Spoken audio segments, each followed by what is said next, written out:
Hello YouTube, it's Ryan here with Hobbies and Man once again, and today we're going to be doing our TBR video for the month of August. Now, I had planned to make August a sports reading month, and this is still going to be the case. However, I don't really have enough sports manga to make, 16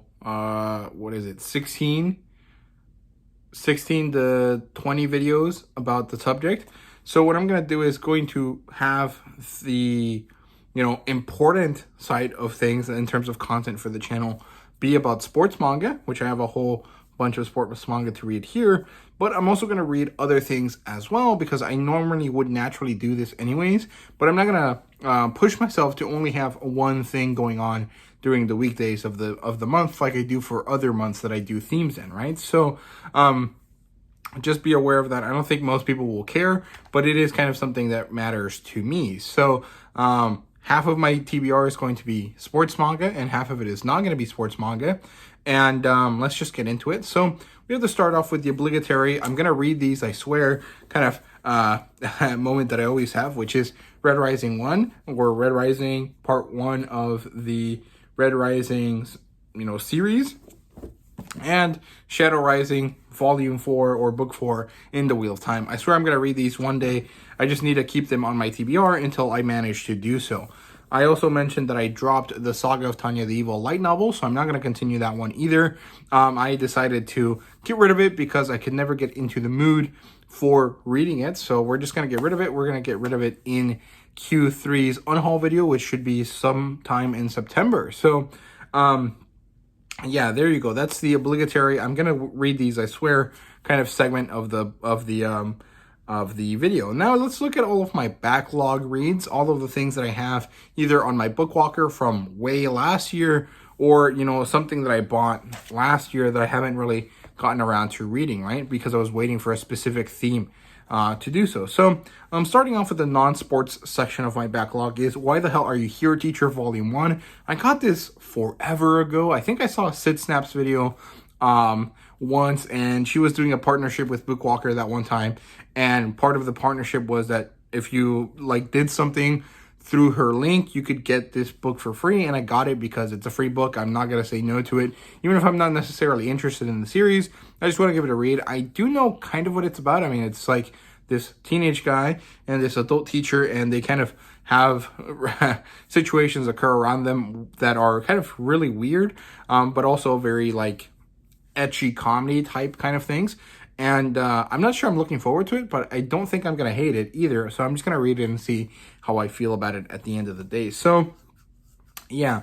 Then we have Ideal Sponge Your Life Volume 1. This is the light novel version. I know that the manga is available through 7 Seas, if I remember correctly, but I really like the source material over the adaptation as much as I can. Technically speaking, most light novels are also adaptations of the source material that is the web novel from the Naro website, but I have no access to those, so it has to be the light novel is going to be the source material in all of those cases, right? So Ideal Sponge Your Life basically is this guy gets isekai, and it turns out that he was isekai'd because he is needed. His good genetics are needed by this kingdom's queen, and he's gonna have a baby with her, and he's gonna get to live the ideal sponger life. He's just gonna be a NEET and not have to do anything except just be with this hot chick, right? So some power fantasy to the max, but I think it's gonna be a fun story, and I'm really excited to get into it. The last thing on my backlog that isn't related to sports or kind of sports adjacent is mapping a trash tier skill that got me into the world's best party or something like that. I can't remember the name of the title, exactly the name of the novel exactly as it's supposed to be, but it's just mapping trash tier skill. I bought this one a while ago as well, and I just haven't gotten around to reading it. Honestly, just got it because the cover looked nice. I really liked how the female character looked on the cover, and so I'm really looking forward to reading it and seeing if the story holds up, or if it's one of those just cover buys. I mean, at the end of the day, most things that I buy on Bookwalker, I've never bought, or I've only ever bought 2 or 3 things that cost more than $4 on Bookwalker, and I have 100 and something books on there. So, it's not that it's not that big of a deal if I don't like something I read on Bookwalker. So I don't really have any problems with it. Then let's get into the proper sports kind of section here, which is Chihayafura volumes 2 and 3. I know that the last chapter just recently came out, either it came out in Japan or it came out in English, and I can't remember which one it is, but I know it happened sometime this weekend or, the previous week, if I remember correctly. And I'm not too sure if people are going to be okay with the ending or not. I don't really care. I'm only at the beginning of the story, so it doesn't really matter to me. But I want to read volumes 2 and 3. Technically, I guess it's not really a sport, but it is kind of a competitive activity, right? So it is essentially a sports, right? It's kind of like Hikaru no Go and Go not really being a sport, but it's kind of a competitive thing. So it's a sports manga or like a chess manga or something like that. So yeah, Chihayafuru 2 and 3, those are the ones that I have left over. If I like it beyond that, I'll probably buy more of it, but I'm not too sure. Then we have Street Fighter Volume 1. This is the Udon version. If I remember correctly, it's also the classic version. So whatever that means in the terms of Street Fighter, that's the one I bought. I can't remember when I got this. I think there was some sort of like Udon Street Fighter celebration sale, and I picked up the first volume of it. And I guess it's technically not a sports manga either, but it is a fighting game, and they're kind of supposed to be like official matches, right? So it is technically a sports. It's like UFC, which is cool. So Street Fighter Volume 1. And then I have Blue Lock Volumes 1, 2, and 3. I'm going to do a first impressions review of this as per my usual standing, and the usual things that I do. And if I manage to get through the 3 volumes and there happens to be a small arc that I can review, I'll also review that arc, but I'm not too sure how it goes with Blue Lock and how it's divided into arcs. And then the last thing that I have on my backlog list is Captain Tsubasa Volume 1. Now, if I like this, I'm probably going to end up just buying the rest of the series, even though it's like 36 more volumes, because each of these is $5 in Mexico. So, it's going to be like $200, but if I like it, I'm willing to go all in because this is one series that I remember very distinctly from my childhood. I didn't even know what it was until recently, until I saw this and realized that, hey, this is the thing that I used to watch when I was 4 years old and we lived in Mexico, right? Or we went to Mexico for the summer. So, I remember that. I have very distinct memories of Captain Tsubasa. It was called Super Campeones or Super Champions when I was in Mexico when I was a young boy. And I think it still goes on. My cousin, who is 16, he also watched it when he was a little kid. So that's really cool. He also watched Bakugan and all these types of more modern sports anime, right? Which is really fun and really cool. And if I like this, I'll probably go all in for nostalgia's sake, and also because I want to see the series continue, and I don't know if Mexico, or Panini Manga Mexico specifically, is really willing to license the other series that follow this one, right? So, yeah, there you go. That's Captain Tsubasa. So this is all of the backlog stuff. Let's look into the newer stuff. So, we're starting with Slam Dunk Volumes 1 and 2. And again, I don't know how the arcs break down for this story. I don't actually think that this story has arcs in the kind of modern shonen kind of sense. So what I might do is that all of these special tankobons are divided into colors. So the first 7 are red, the next 2 after that are green, and the next 3 after that are blue. So I might do it by that, like Slam Dunk red volume review, and then Slam Dunk green volume and blue volume reviews. I don't know if that's going to work, but I'll figure something out. But I'm at least going to do a first impressions review on this first volume for sure. And here's Volume 2. These are the kind of like quasi content von edition, which is kind of cool. I quite like that. I think it's really interesting. So those are it for the physical editions of sports manga that I own. Then I want to check out Haikyuu. If I like it, I'll probably buy at least Volume 1. I want to do a review on Volume 1, and then I'm going to read from Chapter 1 to 71, which is the first 2 major arcs of the story. I think the first one is like introduction arc, and then the second one is like intros high school arc or something like that. I can't remember, but it's 1 through 35 and then 36 through 71. So those are the 2 arcs that I'm going to be reviewing. Then I want to check out Kokoro's No Basket, or Kokoro's Basketball, Volume 1. I know I can read this on the Shonen Jump app, so that's going to be cool. I'm going to look at actually Volume 1, not like Volume 1 of the Omnibus edition. I would just want to look at the first half of the Omnibus, right? So the first volume in the Japanese release, right? So yeah, following that, I want to read the first volume of Hikaru no Go. I know Weebra sings this series praises, and I really don't have any experience with it. I also don't know how to play Go at all, or volleyball for that matter. So I'm really curious to see how these series manage to explain these sports, right? So I think that's really, really interesting. Then I want to look into reading more One Piece. I love One Piece. And finally, after getting around to reading the Fishman Island saga, it's time to get back into One Piece and try to get caught up to the series by the end of the year. Am I going to be able to do that? I don't know. It's still like 400 plus chapters, but I am willing to try to do so. So I want to get into the Dressrosa saga. So I'm really excited about that. I know it's 2 arcs only. It's like 50 chapters each or something like that. This is a very long saga, and I'm really excited about that. So that's next on my list. Then I want to read the Shannara Frontier. And I might even buy the American edition so I can compare and contrast the two and see what the differences are between this expansion pass and the normal standard edition, right? I should have actually bought the Spanish edition as well, or the Mexican edition of the normal one, but I didn't because I didn't think about it at the time. But I definitely want to read this and see how it holds up and see if I really want to continue collecting it, because I really like the idea of these expansion pass things.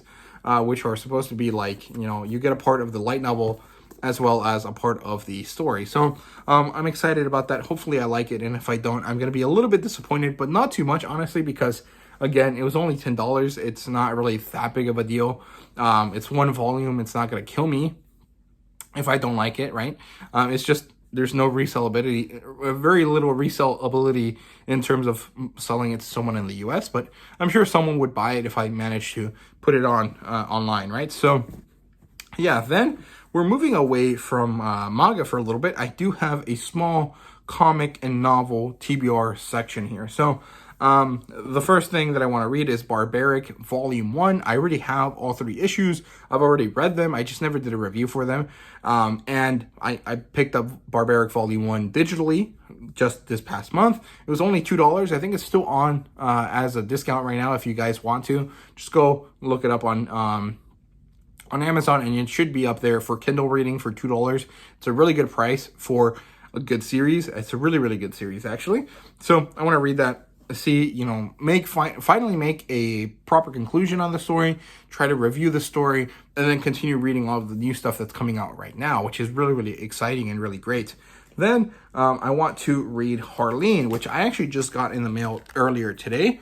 And this is a giant DC Black Label book. And it's basically an Elseworlds version of Harley Quinn, where it's like a more adult look at Harley and how she turns into Harley Quinn from the animated series, but with an adult edge, of course. And it's drawn by this guy, Steven Sedgwick. I'm guessing that's how you say his name. And he does a really good artwork. I really like the way he draws characters. I got this because it was $15. So I think that's really good. It's actually $30, but Amazon had it for 50% off, and I saw it and I couldn't pass it up. So there we go. I want to read that. And then the last thing that's on my actual TBR pile is going to be Star Wars The High Republic Volume 2, or Novel 2 in the adult section, or the adult part of the series. Because the High Republic is this massive initiative, and it's an initiative that happens on a lot of levels. So technically speaking, you don't have to read all of the levels in order to understand the whole story, but depending on which level you're reading, if you're reading kids books, comic books, young adult, or adult, which is this one right here, the story is going to be slightly different, even though it's all going to be kind of interconnected. But this is the second adult novel in the series, and I'm probably only going to stick to the adult novels. I don't really care too much about the comic books. There are some manga as well, so I might check those out, but I'm not too sure. So far, I really liked The Light of the Jedi. I thought it was really well done. I really liked how the Jedi were explored, and I really want to continue that. So I'm gonna read the next volume in this initiative of the story, right? So that's The Rising Storm by Cavan Scott. I think I also recently got some more comics by him, so I'm kind of excited about that, but that's really cool. So there you go, Star Wars High Republic, The Rising Storm, book 2 in the adult fiction part of the initiative. So yeah, then I have a little set of alternative titles, one of them being Batman White Knight, because I'm kind of in a Batman vibe right now, which is kind of interesting. I really liked Year One. I think I'm going to really like Harleen, and I want to check out this one as well. There's also the fact that this one has a bunch of other spin-off kind of stories that are in the same universe, and I'm excited to check those out if I like this one. So it's kind of, part of it is that I like Batman, part of it is that it's kind of like a collector's itch, right? So it's like, oh, okay, this thing has collectible items that are also tied into it. I want it, kind of that thing.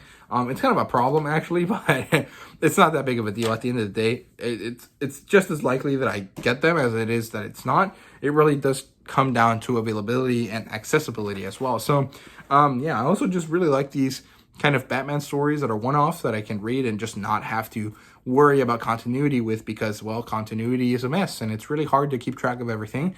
And, you know, as a collector, it's really difficult to be like, okay, I don't actually have the ability to collect all of this stuff from this one character, even though I want to, so I just have to pick and choose, right? So it's kind of difficult to kind of balance there, but it's not that big of a deal, right? It's a very first world type of problem. So I also have 3 titles here that I'm probably actually going to end up reading completely, regardless of the fact that they're my alternative titles, because I want to be able to read them, review them, and then leave them here in my house so I don't have to carry them with me back to my apartment, creating a bunch of extra load for me, but also just cleaning up my shelves over there a little bit, because I only have 1.5 shelves over there that I can use for manga, and it's almost full. So I gotta be very conscious about what manga I take with me, right? So yeah, so these are actually not manga, they're original English light novels that were sent to me by different people. So this one was sent to me by the author K.A. McDivitt, which is I Brought Our World's Magic to This Other World, which is kind of an isekai with like a Dr. Stone kind of slant to it, which is cool. I like that a lot. I think it'll be fun. It's also going to be pretty easy to read because it's not that much text, and it's a pretty small volume. It's only 150 pages, which is quite good. So hopefully I enjoy this. And if I don't, either way, I'm very thankful to the author for sending it to me. The other one is Aliens Club by Junit. He also sent me this, or they also sent me this directly. This one is also going to be pretty easy to read. It's only 120 pages, and these pages are gigantic, but with very minimal text on them. So that's pretty cool. I'm pretty excited. Hopefully I like this, and if I don't, it's going to be a little bit sad, but I'll try to be as honest as I can in my reviews, because at the end of the day, honest reviews are better than lying about this, right? This was also sent to me by Junet, like I said, and yeah, the last one here is A World Without God, Fallen Angels by Trite Hexagon, and this was actually sent to me by the company that publishes this, which is, of course, Moonquill. I've already done a lot of reviews for Moonquill in the past, so hopefully I get to do this one as well. I think they sent me this like last year, so I'm super behind on this, and I really feel bad about it, but also it's just, it hasn't been on my radar at all. So I, you know, it's just kind of how it goes. This one's also 200 pages. This one does have a lot more dense text block though, so this one might take a little bit more, but I think my focus is going to be mostly on these first 3 as I try to read them in the next 2 weeks that I'm going to be staying here at my parents' house before I go back to university a week before university starts, actually. I'm going to focus on those and then read enough of my other novels and manga to make sure I have content flowing on that channel. So yeah, that's my TBR video for this month. I hope you guys enjoyed. Let me know what you guys are reading down below as well. And thank you guys very much for watching. Leave a like, subscribe, and all that stuff. And see you guys later.